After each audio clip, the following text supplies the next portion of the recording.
The Adventures of Pinocchio by C. Collodi. Translated by Carol de la Chiesa. Chapter 13. The Inn of the Red Lobster. Cat and Fox and Marionette walked and walked and walked.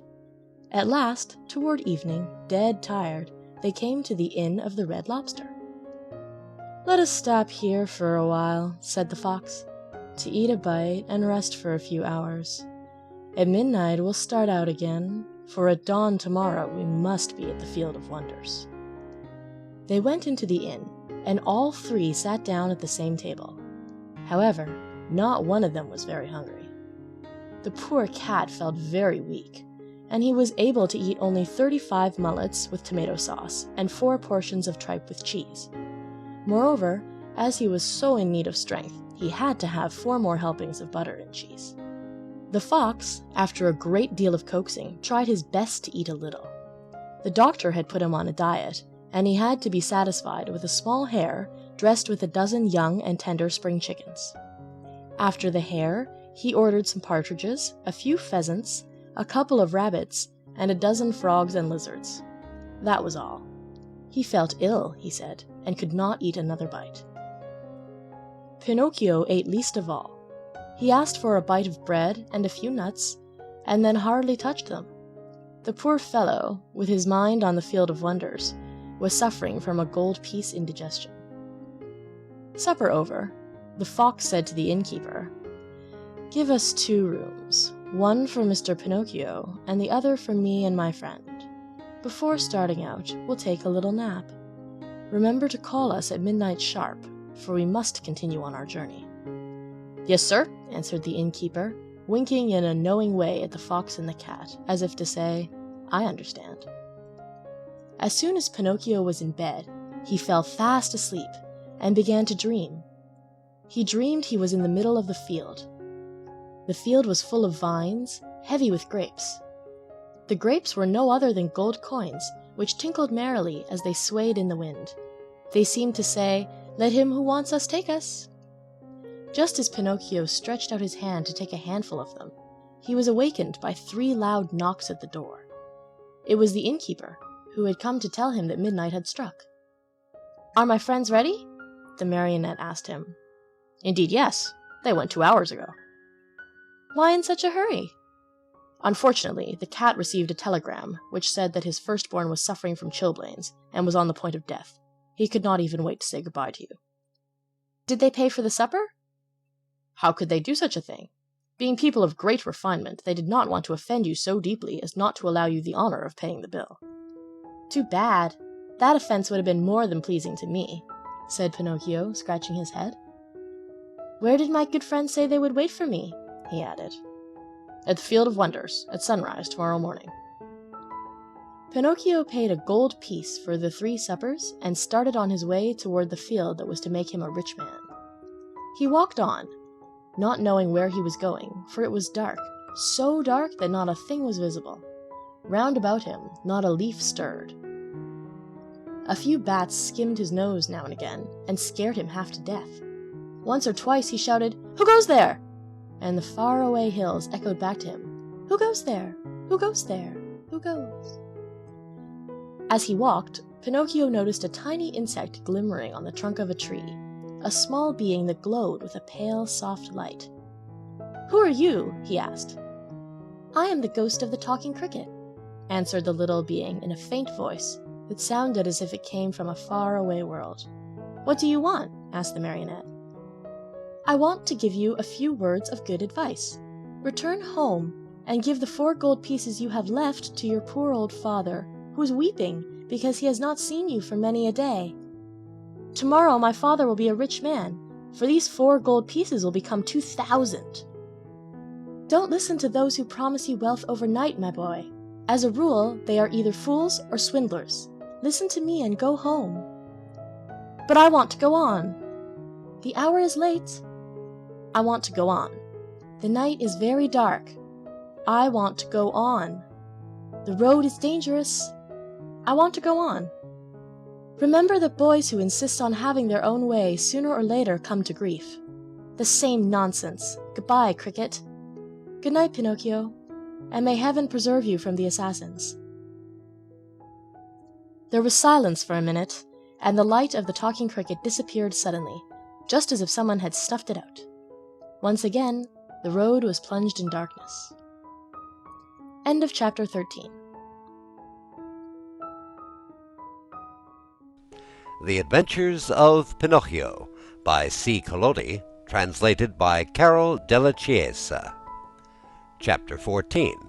Pinocchio, not having listened to the good advice of the talking cricket, falls into the hands of the assassins.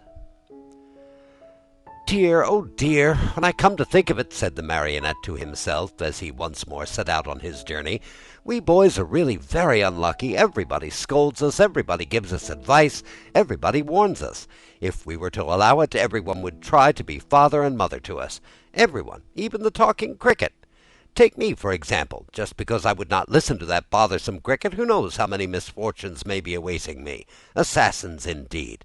At least I have never believed in them, nor ever will. To talk sensibly, I think assassins have been invented by fathers and mothers to frighten children who want to run away at night. And then, even if I were to meet them on the road, what matter? I'll just run up to them and say, 'Well, signore, what do you want? Remember that you can't fool with me. Run along and mind your business.' At such a speech I can almost see those poor fellows running like the wind. But in case they don't run away, I can always run myself." Pinocchio was not given time to argue any longer, for he thought he heard a slight rustle among the leaves behind him. He turned to look, and behold, there in the blackness stood two big black shadows, wrapped from head to foot in black sacks. The two figures leaped toward him as softly as if they were ghosts. "Here they come," Pinocchio said to himself, and, not knowing where to hide the gold pieces, he stuck all four of them under his tongue.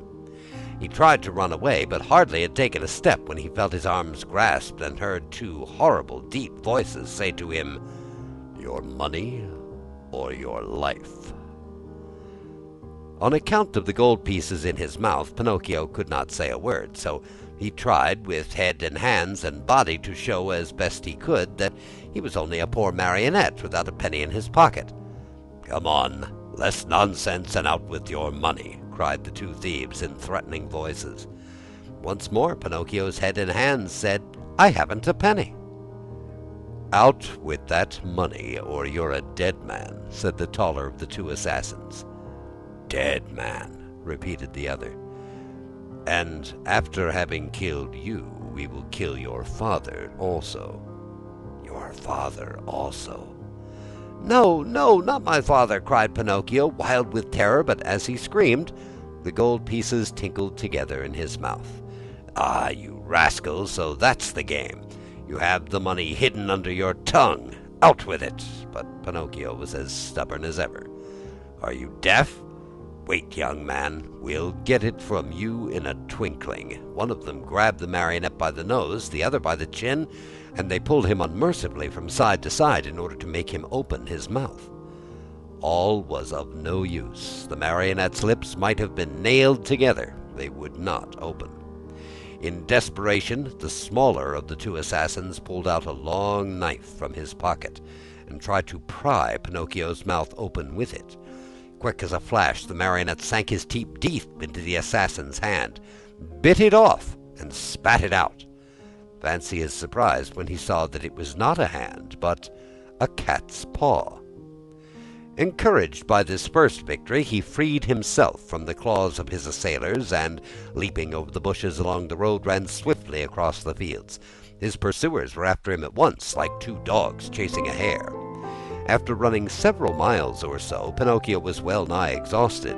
Seeing himself lost, he climbed up a giant pine tree and sat there to see what he could see.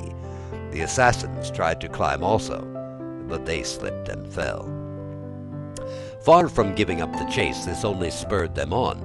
They gathered a bundle of wood, piled it up high at the foot of the pine, and set fire to it.